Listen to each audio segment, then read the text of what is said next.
interrupted, so we would ask that you please, of course, turn off your cell phones or silence them so they don't go off and throw the kids off. And we know it's going to be a lot of fun for kids too, but if kids get squirmy or noisy, we just ask that if you would take them outside for a little running break out on the grass. The kids actually ask this themselves so they don't get thrown off. They've worked very hard. We have a lot of new kids to the stage. And so we ask for your help with that.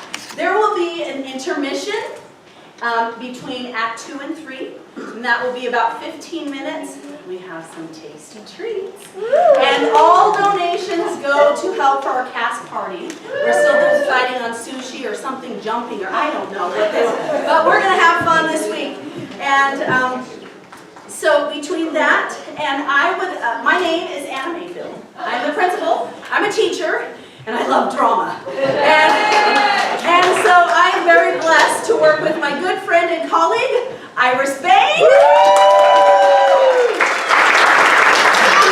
Also, one of our teachers in the junior high. She's our junior high homeroom teacher and does lots of math with high school. And so I just wanted to welcome her. Oh, thank you.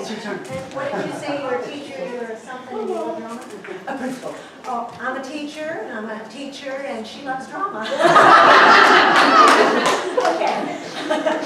I just want to thank you all for coming, and I want to give a couple of special thanks. First to the parents of all our fine actors back here. Our parents for running lines with the students at home. You know, this group, well, I would say we're one of our early groups to actually get their lines pretty well down. Yeah, good job, guys! Also, we were very flexible with, especially yesterday. yes, so we decided, hey, we really need some more time. So flexible with the practice and as were the kids. And so just thank you very much for all your help. And also making cookies and helping us with props and sewing things. Apple for peels. us. And cookies. Oh yes, and sewing cabooses Yes. and peeling apples. And so thank you very much. I also want to do a special thanks to the kids. Kids, are you out there? This is really their first time for a really full-length play where they're actually having to act in this manner. And so they've done an amazing job, and they worked really hard. And in fact, I was getting the feeling towards the end that when they saw me and Anna, okay, They would run. I was feeling like that. I'm so sorry, because we'd have last minute, okay, just adjust it here, or just say this here, or I want you to position yourself here. And so they have been troopers and have really worked hard. So I just want to thank those precious kids. Yes, and speaking of this play, we have had to be very flexible because in choosing a play, it is very difficult to find a play with one girl in it. And so I thought, oh, I know, I saw one once at my friend, she's videotaping for us. At her high school, they did Aaron1 from Pumpkin Creek, and I think it only had 1 or 2 girls. Well, I was wrong. And so we have one girl, she is playing 2 parts. We had to rewrite one role for a boy, and we have one young man who is completely transformed, and he is playing a girl part. He was very brave because we didn't really have any other options, and we had so many guys that we have twins playing the same part. See how creative we are. So it has been a challenge, and city folks and country folks, they've always had little rivalries, right? And, those Sonoma County people, they don't understand why anybody would want to live in Lake County, where we have a Walmart and a Kmart and cows right next door, but we have beautiful vineyards and we have wonderful people. And so in this play, you will see who comes out on top. There's a little rivalry in this play. So we'll see who outsmarts the other. And is there anything else? I don't think so. Okay. I don't know. I never use it. Okay, ladies and gentlemen, without further ado, we present to you Aaron1 from Pumpkin Creek.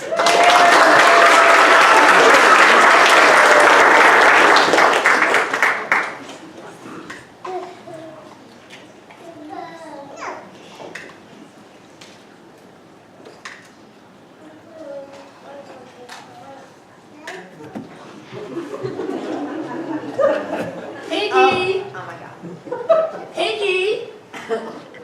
Piggy! 1, 2, 3, 4, 5, 6, 7, 8. Now, where did that last pig run off to? Oh, there you are, that's my lady. Now, where did I put those apple peels? Ah, here they are. These will make a nice dessert for those pigs. Ah! What are you trying to do? Got me? I landed off! If I just didn't get apple peels all over my southern border. Oh, I didn't mean to. I'm awfully sorry. Now you're all messed up. Say, what do you think I am? A pig? Oh, now, Mr. Merridew, you know it was an accident. I wouldn't have had that happen for the world. Now, let me take your hat. Seems like you could see what you were doing perfectly. Well, the pigs was all eating and such, and well, I didn't have my specs on. I couldn't tell which was which.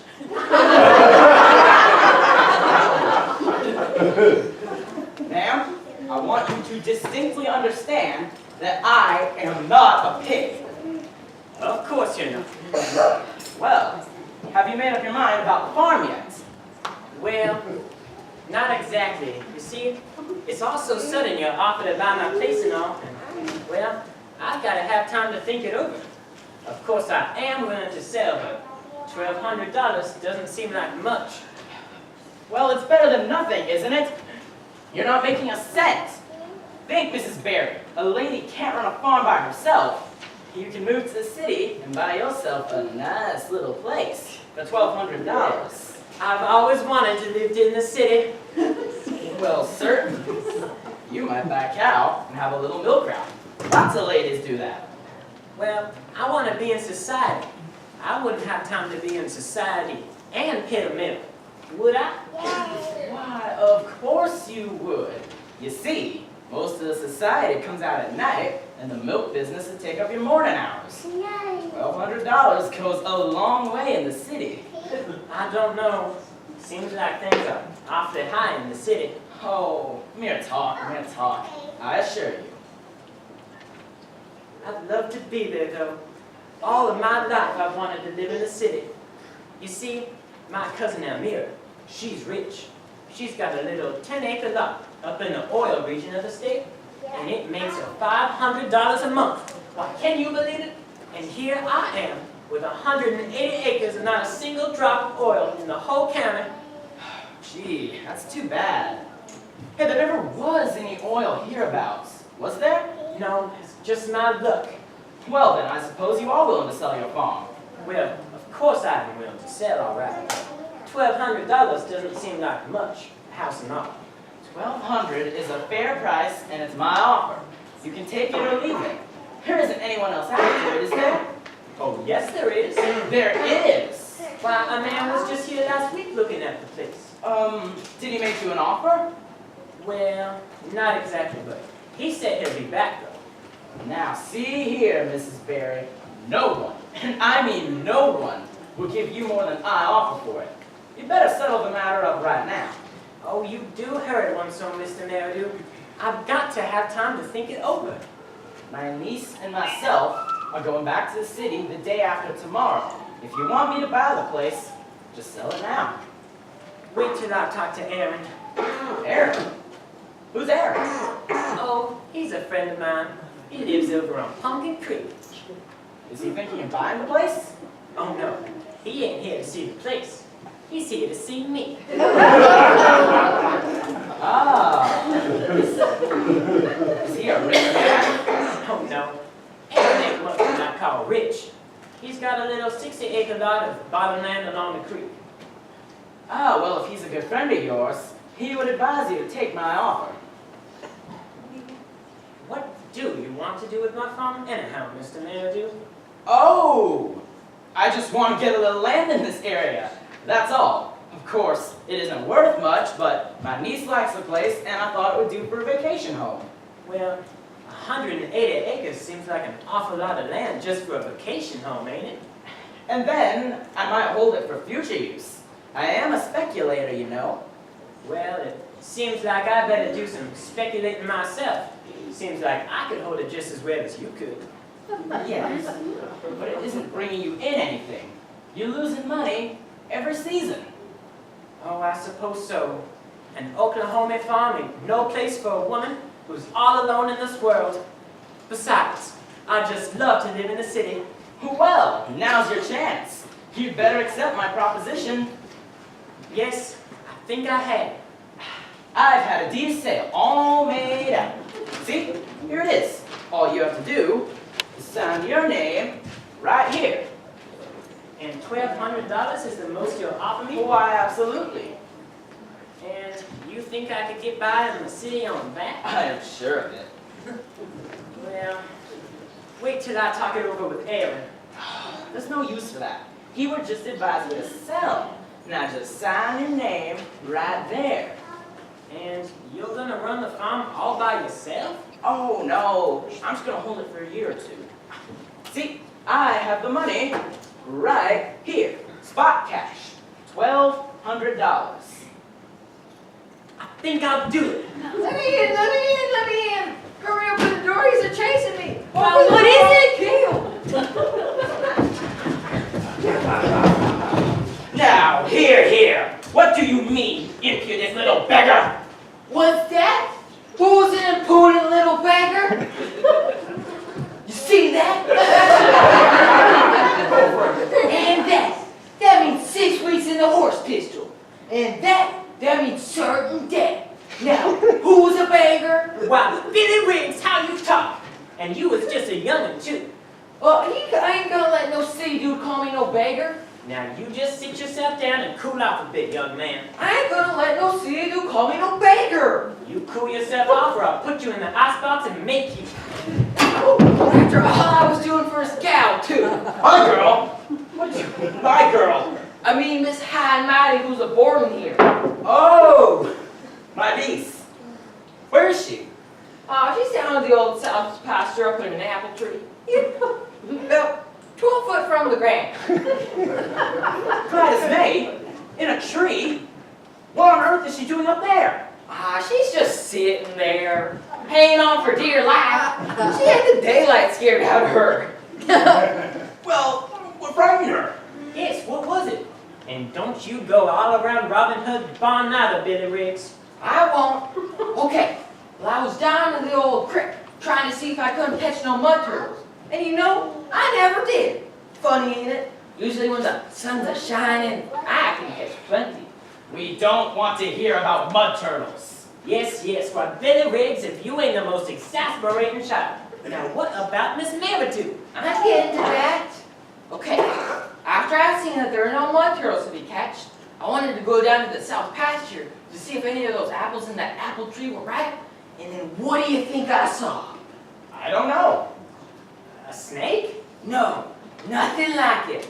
I seen Miss City Gal up into the apple tree. And you know, I wondered how come she was up in that apple tree. Because those my apples, them is.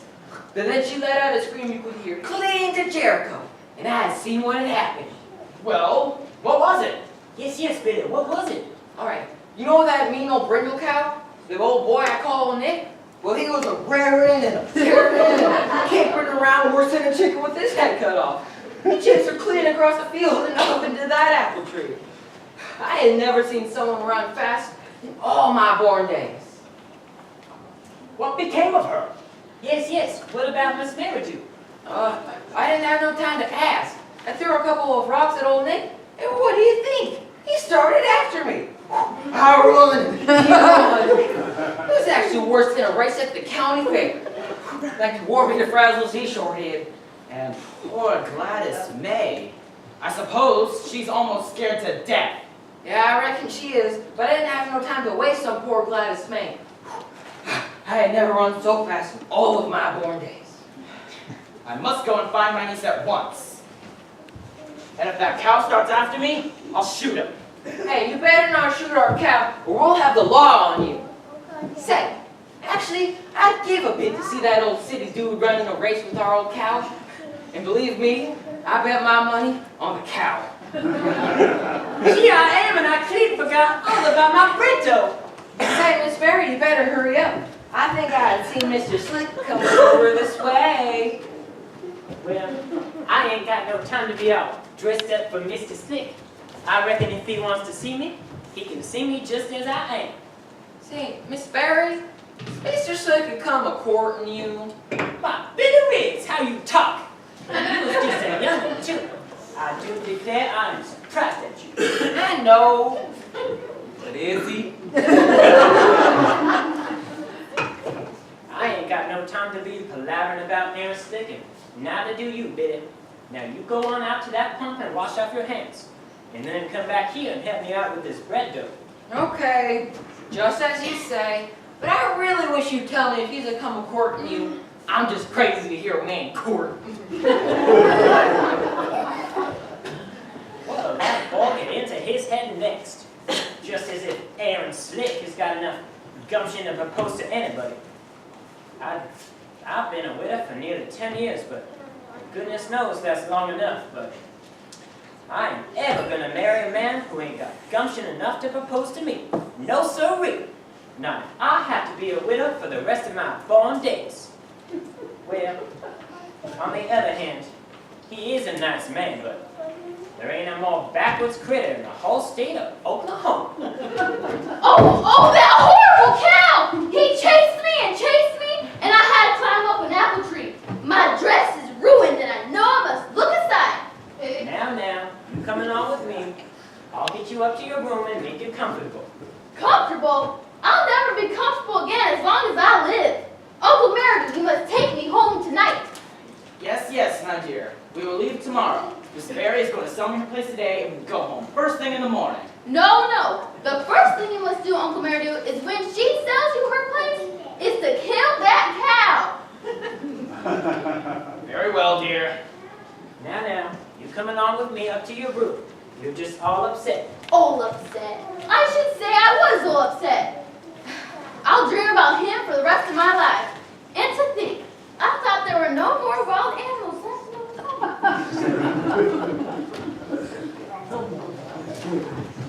Well, got my hands washed as clean as a whistle.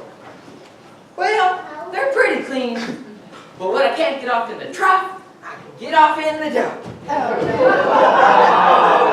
Yeah. Nothing like good old dough to make your hands nice and white and pretty. Kind of hard on the dough, though. Hey, now this is all right. Here, I think I owe you something. Go on from here. I don't want none of your money. But I'm rewarding you for what you did for my niece. I don't want to be rewarded. I don't have no use for city folks no how. Honest, I haven't seen such gumps in all my life. The idea of that gal scaring her old cow with her parasol. All right, I'll admit that was a mistake. Here, let's be friends.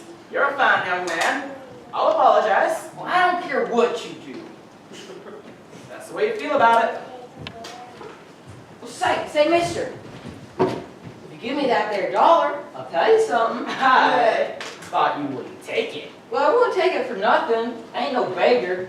But I know something that I know you would like to know, and it's worth $1. Well, there's your $1. You ain't counterfeit or nothing, is it? No. All right. What do you want to tell me? All right. You know that old spring there down by the West 40? Oh, what do you mean? Oh, I know you know what I'm talking about. I seen you down there yesterday, hunched over and sniffing up the water. Well, it ain't no good. So I judged. That's why I was examining it. Yeah, plumb clean poison if you ask me. Got some black stuff floating around on the top of the water. If you drink out of that there spring, they're going to need to get you measured for a long white robe and a tiny golden little heart. Well, I don't think I'll take the chance. Thank you for your warning. I think I'll have another look at that spring. One of old man Doolittle's cows once drank out of that there spring, and they had veal for 6 weeks. I don't like that man. Too blame slick for me. You know, I don't see how come him and his scout just can't go back to the city and leave us alone. And I don't know why Miss Berry wants to sell her farm anyway. Oh, looky here. Someone done left a pen out where it might get stolen. It's a tolerable good pen, too. Might come in handy sometime when I need to write a love letter. Hello? The house. Oh, Mr. Slick done come. Anybody at home? I'm on home. Come on in and rest your feet. Say, Billy, how you been? All right, Bert. And how you come on, Mr. Slick? Slicker in a cornstalk, Billy. How's all your folks? Well, Ma's got the plumbago and baby's got the tizzy. And the old hound dog, he done run away. But except for that, we're fine. Come on in and rest your feet. Let me take your hand. What's obliged? Say, is Miss Rosie at home? She's up home. She's upstairs. Oh, I just thought I'd drop over and inquire. Yeah, but we knew you was a comer. How'd you know? 'Cause you always come on a Thursday. Well, anyway, make yourself at home. Take a seat. What's obliged? Say, Mr. Slick, have you come a courting Miss Rosie? Well, I don't know as I have. Well, if you ain't, why ain't you? Well, do you reckon Miss Rosie likes me? I don't know. Do you think she could learn to like me? Well, I heard she learned to like cod liver oil and take it. So I reckon she could. Say, you ought to ask her. Oh, no, I couldn't do that. I'm too little bashful. Too darn bashful. Haven't you never asked a lady to become your lawful wedded wife? Never in the whole world? Nope, but I came plumb near once it. How plumb near did you come? Well, I thought about it a heap, and I felt like it a good deal, and I almost popped, but somehow I just didn't. Oh, you was afraid. You're just a no-count coward. And I reckon you're just as bad now. How come you didn't pop? Well, just as I was about to do it, there come the fluttering in the nether regions of my heart, and I became all wobbly around the knees. I declare, I thought I was getting the palpitations or call it wobbles or something. You was just afraid. And I reckon you're just as bad now. Yeah, I reckon I am. And I like that gal a heap too. But she's married and got 6 kids now. Well, there's just as good fish in the sea that ever were caught. Say, there's whales too, ain't there? I guess. Say, Billy, suppose we go fishing someday. I hear there's a lot of worms down by the spring in the West 40. Yeah, maybe that's what that there city fellow was looking for yesterday. You mean Miss Rosie's summer boarder? Yeah, he's gonna buy our place. He is? What's he want it for? I don't know. Said he wanted it for summer vacation or something. And is she going to sail? Oh, I reckon she is. She's just crazy to move to the city. You say he was hunting for fishing worms yesterday. Well, I don't know what he was doing. I seen him all hunched down by the water and sniffing it. Smelling the water? What for? I don't know. I told him it was no good. When did he offer to buy the place? I don't know. After you saw him at the spring? Oh yeah, it was after that. I reckon you must have liked the smell of that water. Well, if he does, then he is plumb crazy in the head. Whew, he smells worse than a wildcat down there. Say, Billy, is Miss Rosie here? Yeah, she's upstairs fixing up for you. Say, Mr. Slick, you ought to ask her. Well, why child how you talk? Ain't you got no modesty at all? Well, I don't know what that modesty is, but I reckon none of us Riggs has got none know-how. They don't let us down in the grocery store no more. And that's how come I'm working here at Miss Berry's place. Oh, the bread dough. I reckon it's just about ready for the oven. Hey, where is that city fella now? I reckon he's down by the old spring. I think he was heading out that way. I wonder if he is. You can see him clean down from the barn over there. Maybe I better go check up on him. And you better keep an eye on him too, Billy, or he's liable to cheat Miss Rosie out of her eye and teeth. I will. Billy! Billy! Who are you talking to? Mr. Slick done come. Tell him I'll be right there. Now, I'm going to see how he pops the question. Oh, no. Well, I couldn't find that city fella nowhere. Why, where on earth has that child got to? Oh, Mr. Slick.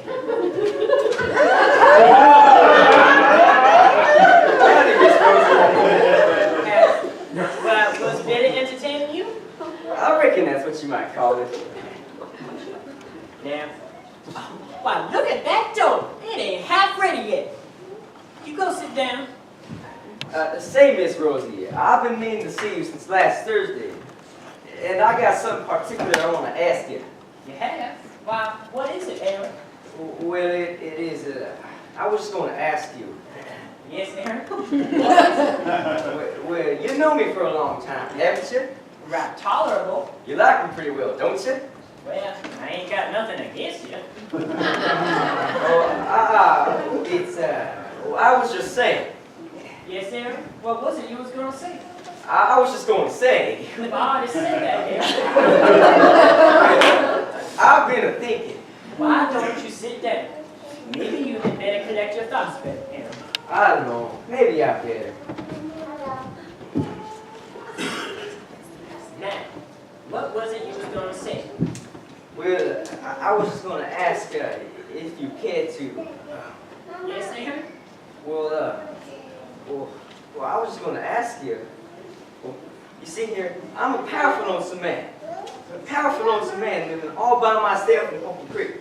And you're a powerful lonesome woman living all by yourself in this farm, ain't you? Why, sometimes. And I've been wondering. That is, I've been wondering. Oh, now you go on.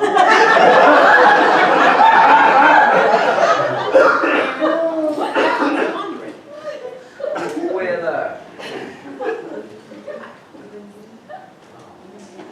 Well, that is you and me. That is me and you. That is if we, both of us. Why, Aaron Slick, you got a hold of my hand. Oh, excuse me. I thought it was a pickle bottle. Oh no, I didn't mean that. I was just thinking that maybe you and me, both of us being so lonesome. Well, I thought it was a rat. Billy Riggs. Why, Billy Riggs, you ought to be ashamed of yourself. I know you did. Let go my ear! Let go my ear! Oh, I didn't mean anything honest. I just want to hear a pop, that's all. Well, I get a good licking, that's what, Billy Riggs. Now, don't be so hard on him. He means all right. He's just full of your Nick. The idea of him under that table. Well, I will never get over it. Oh, now yes you will, Rose. Now, as I was saying.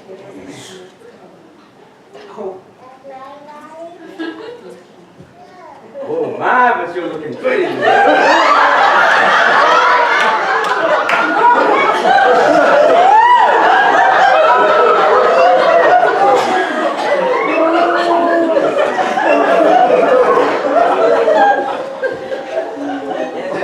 I was going to ask if you cared to. Oh, I'm so nervous. That is, if you cared to. Oh, now see what I did. Why, Aaron Slick, I didn't know you was a bread mixer. Well, I ain't. I can't even make the dough. Now, you go on and sit down. Can't you see that I'm busy, Aaron? Well, now see here, Rosie. I want to talk to you, but we can't make bread and talk at the same time. Why, Aaron Slick, it must be mighty particular what you got to ask me. Well, it is. And I was going to ask you. That is, gosh. Yes, Aaron, I believe that you've had a drop too much. No, I ain't. It ain't liquor that's got me tongue-tied. It's love. Aaron Slick. And I was just going to ask if you cared to, Go on, have a little sand, Aaron. It'll be Christmas by the time I know what you're talking about.